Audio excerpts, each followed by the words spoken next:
Thank you. Thank you. You know, there's this thing that people say that everybody should have a standing ovation at some point in their life, right? Have you seen, what was that movie? It was Wonder. Remember that at the end of the movie? And he said that everybody should have a standing ovation at some point in their life. So, I don't know where the clicker is.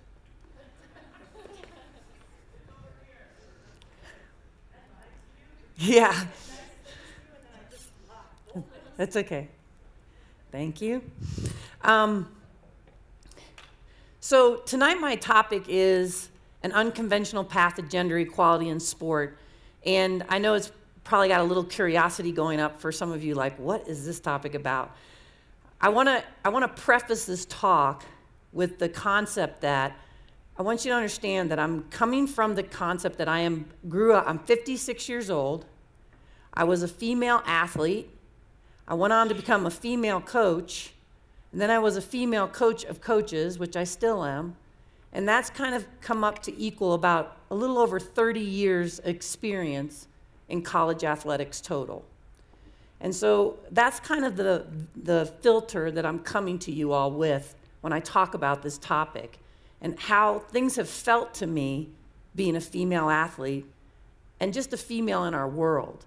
And I think what you're going to find out is a lot of what I share here through the filter of sport, you probably could say, hey, we can apply that to anything in our society. So it's going to probably go pretty cross-board for you. So why this talk?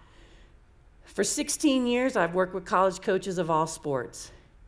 And when I was working with the NCAA Women Coaches Academy and the Alliance of Women Coaches, the big thing was that we have only 40% on the women's side. Women hold 40% of those jobs. On the men's side, women only coach less than 4% of the men's teams. And that statistic really caught my attention. Like, why are there less than 4% of women coaching men when there are 60% of men coaching women? And so that really kind of jumped out at me. And so I started integrating my classroom. And a big reason I integrated my classrooms was because I thought, if men have 80% of the coaching jobs across the board, and we only do training for women, and we only do training for people of color, are we saying that men don't need the training, but everybody else does, when they have most of the jobs out there? So my thought is, they need the training, and what I have found is the men want the training, and they want to be in the classroom. So that was a big part of it. I wanted to influence change. And by only having females in the classroom, I really did feel like we did a great job of building community with the Women Coaches Academy. I thought we did a great job of empowering women at the Coaches Academy. But I didn't really feel like we were influencing change, and the statistics prove that. Because after doing the Women Coaches Academy for 12 years, we still only had approximately 40% of women coaching women, and still less than 4% of women coaching men. So I feel like now with the men in the classroom, we can have juicy conversations like this and really kind of look at what are our biases. And here we talk about privilege. Privilege really is invisible to those who have it, myself included. Like, as a white woman, there's certain privileges that I'm just not even aware of that might be very prevalent in the mind of an African American, all right, or a person in a wheelchair, you know? I might not even think about certain things, right? So that privilege is really invisible, so that when you start having the conversations, then people start realizing those privileges. But they don't really notice it. They're living their life with their blinders on. So I wanted to really start talking about those things. My quest was fueled by these 3 fundamental questions that really jumped out at me in my experience. Number 1, if men can coach women, why does it seem like it's such a stretch that women can coach men? Has anyone else thought about that? Like, why is that such a stretch? Number 2, why is it okay for men to be positive role models for women, but for some reason women just don't seem qualified to be positive role models for men? And I don't get that, because, and I've been at different events where I've heard men, and there's this rhetoric out there that you have to be a man, to be a man, you have to see a man. And that somehow women, you have to have a man teach a man how to be a man. And I don't really I really have a hard time getting my arms around that. And to me, that even excludes women even more than being a positive role model to men. And then lastly, why are we struggling for gender equality across the board in our society and having women in leadership positions? To me, there's this socialized unconscious bias. And a lot of it's how we raise our boys in our culture. And I also think that my experience is that they're not even aware of the bias until you start talking to them about how it affects themselves and other women and the women in their lives. So here's a few stories I'd like to share with you. First one is waffle fries, beers, and a place kicker. And I was at this one particular university, and a lot of my friends were football coaches. We were all taking graduate classes together, and we would go out every Wednesday night to this place that had these incredible waffle fries. And I mean, I love French fries, and I love waffle fries, especially if they're crunchy. And so we go to this place, and then we're having beers, and we're just having this conversation. And so this one coach on the team, he just says, for some reason, he goes, "Yeah, that place kicker, he's just a big pussy." And I thought to myself, and I literally could feel the hair go up on the back of my neck. And these guys are kind of looking at me, and I said, I just have to know something. Why do you have to degrade women to motivate men? Why is that necessary? And here's the bigger question. Why is it so motivating? Why does it motivate men so much? That's what I wanted to know. And they're like, "What do you mean? We're not degrading women. What are you talking about?" And I said, "Really?" I said, "Well, what specifically are you referring to when you say the word pussy? Because I know when I hear the word pussy, it means a completely different thing." And they're like, we think it means soft, we don't think, and so we started having this conversation, and the guys are like, finally their light bulbs are going off in their head. And one of the guys actually played in the NFL at one time. And he said to me, he goes, "Celia," he goes, "that's the way I was coached. That was the way I was raised. That's the way I coach my guys." And he goes, "But I'm going to tell you," he said to me, he goes, "I never thought of it like that. Never occurred to me that that's what I was doing, that I was talking about my mom, my sister, my wife." And I'm thinking to myself, whoa. But the reality is that we took a little corny pledge at the end of the night that we would never use the P word again. And I got emails from those guys months later, still haven't used the P word. But the conversation was a good one. Now this next story, a macho dude at a family party, is a little more personal to me because this is about my nephew, Aiden, who has like this softest heart.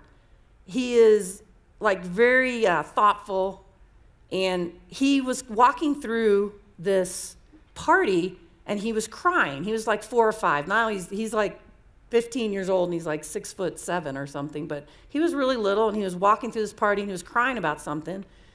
And this guy goes, "Hey, Aiden, quit crying like a little girl." And so, what happened to me on the back of my neck, the hair stood up, and I walked over to this guy and I said to him, I said, I just need to understand why you said that, because, I'm a girl, I'm his aunt, and are you trying to tell me that you don't want him to be like me? Because I'm his aunt, and I'm a girl. So where are you coming from with this don't cry like a little girl thing?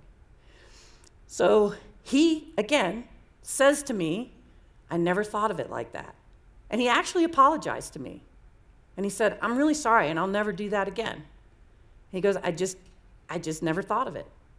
So again, I really do think like there's lots of stories, and I think all of us have experienced this. And even today, I think it was Lindsay had a t-shirt on that they have this campaign going on in their athletics department, and it said what, "Language matters," on the back of her shirt. And it does matter.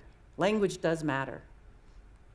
So let's take a look, and this is a lot of this, again, my filter, my life experience, is I believe we socialize boys to think women are less than. Boys are taught at a very young age that the worst thing that they can be called is a girl. They're also taught that anything female for them is less than. So what I mean by that is if they're vulnerable, if they cry, if they have to stay home and be the caregiver while their wife is the moneymaker, anything female, they're taught that's less than, then you're not a man. You're less of a man if you have to do any of those things. We socialize boys to think less of women, so why are we surprised that there's a lack of respect for women as leaders? And again, a lot of this is really an unconscious undercurrent that runs, because if you teach a little boy that the worst thing he can be is a girl, you don't think that that belief system doesn't go with him the rest of his life, whether it's conscious or unconscious, right? We do this to our girls too. Where boys have the P word, girls have the B word. When girls are strong, we label them bossy or a bitch, and if we really want to get at them, we'll call them the L word. You know, they're going to think you're a lesbian. And boys, they do the same thing. You're going to be called a fairy or a faggot. We shame them. We shame them to keep them in the box. And the other thing we do, we socialize girls to want and need male approval and acceptance. So here I am. I'm at my high school. I'm a 3-sport athlete, and I'm out in the courtyard, and I'm throwing the football around the guys out in the courtyard. We had some recess or something. And this teacher calls me over, and he says to me, "Celia, what are you doing?" I go, "I'm throwing a football." He goes, "Not one of those guys out there is going to want to ever take you to prom. Not one of them is going to want to date you. Not one of them's ever going to want to marry you because you're too much like a man." And I'm thinking to myself, well, I didn't know then, but I wouldn't want a man to marry me anyway. But the reality is that there is that undercurrent that a woman isn't, there's something wrong with her if she does not have a boyfriend, a husband, a family. That she has not, there must be something unattractive about her. And that's another undercurrent that we do to our girls in our society. So we have to start breaking the cycle of and having fierce conversations and quit putting our kids in these boxes, all right? And in fact, maybe we need to think about gender equality in a whole different way. Let's just throw it out. Let's just get gender equality out. So what is my unconventional path to gender equality? First, it's going to start, and I want to say, not every man is in this blue box. Not every woman's in this pink box. But we can agree that a lot of these different qualities are what we consider male or female. And so when I look at these boxes, for me personally, I'm thinking, well, wouldn't it be great if I could pull a little bit from this blue box whenever I needed that blue box, those qualities that are in that blue box, and it shows up in my life and I can pull something out of that box? Or if I need something in this pink box, I can pull it out when I need that quality to have a happy and whole life. Whether I'm male or female, that I can use both of these boxes. Okay?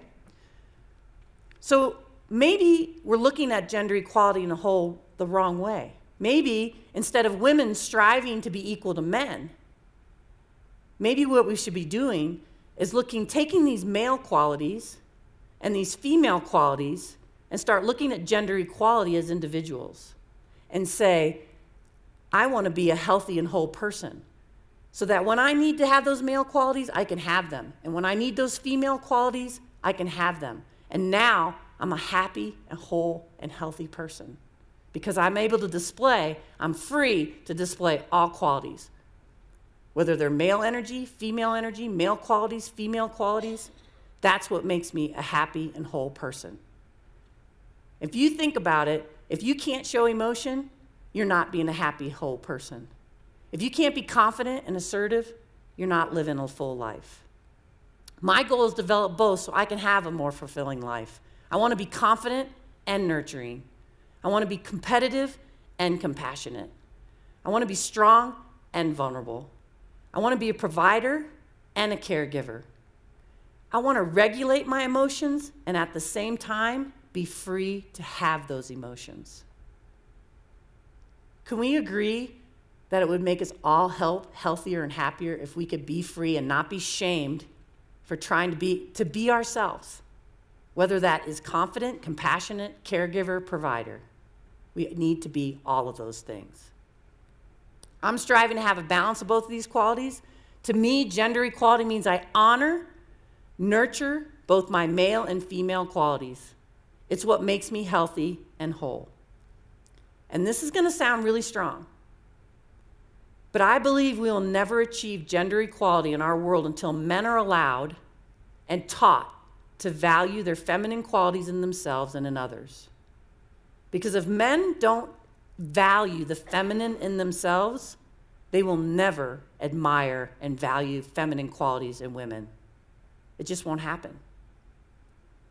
So we have to allow that to happen in our culture so that we can all have those different qualities and that balance. Here's what happens when we discuss gender equality in this way. This thing called empathy shows up. And I feel empathy for men that are judged for being sensitive and caring, and God forbid they cry. All right? And I feel empathy for women who are strong and confident, and God forbid they stand up in a meeting and have a voice or try to be a leader. Socialization and shame are the culprits. And when empathy is present, shame cannot exist. My friend Brene Brown tells me that, and I call her my friend because I love her. And I'm #1 in her fan club. But she says that shame will not exist when there is empathy in the room. And the other thing that's really hard to survive with empathy in the room is this concept of judgment. And Becky will say to you that that's one of the things that she works the hardest on in her program, is to raise the level of empathy in her program so that the amount of judgment goes down in her program. Right? So the more you have empathy for your teammates, the less you will judge them. And that's very true in this topic as well. I want to share a quick story about empathy because my sister and I were sitting watching television one night, and this television commercial comes on about against gay marriage in Florida. It was awful. It was really mean. It was very mean-spirited. And my sister looks at me and says, you know, I really feel awful. Like, I can't even imagine what that feels like for you to watch a commercial like that. And I said, well, yeah, you do. You know exactly what it feels like. And she kind of looked at me. She goes, what do you mean? And she goes, I'm not gay. I said, no, you're not. But you have in your lifetime, because my sister's really overweight. And I said to her, there's been so many times in your life where you've been treated as less than because of how you look. And all you've ever wanted is to walk out in the street and have people see you for who you are.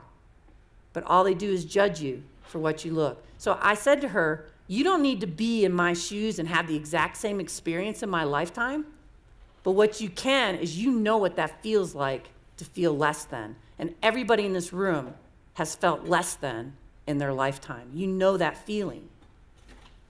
Whether you're male, whether you're female, your hair's too short, you're not smart enough, on and on and on. And so that's what we're saying here. So if you're a man in the room, you know what it feels like to feel less than, then you know partially of what it felt like for me to feel less than as a female in athletics. And that's all we really need, right? So let's all take the pledge. No more P or B words, or F words or L words, right? Can we all raise our left hand and say that? All right, well, language really does matter. It really, really does matter. So let's circle back to my 3 questions here. And think about this, if we're in a culture of where we are allowing our women to be confident and compassionate, and our men being confident and compassionate, and we really value all the different qualities of both genders, I do believe that we will have women coaching men. And honestly, like, people ask me all the time, do you think we should only have women coaching women? And I said, you know, honestly, this is my dream. My dream is that every coaching staff in this country, male and female teams, have both a male and a female on the staff. That they have a positive role model of both genders on every staff. I want to see some men start having the courage to hire women as assistant coaches. I want to start seeing some of that. I want to see some ADs having some courage and reaching out to some top female coaches and asking them to apply for some of their men's jobs. I'm going to tell you, this generation, the men in this generation need a little more nurturing. They want that connection. It's not a bad idea, is it? Our children need positive male and female role models and should not be taught to value or appreciate one gender over another. And we do a great job of providing male and female role models, but have we really taught them to appreciate what both genders bring? And how important is it for them to have both of those qualities? Have we taught them that? We haven't. We all need both. Our children need both. And you all know I'm right about this right now. Our world needs both. Thank you very much.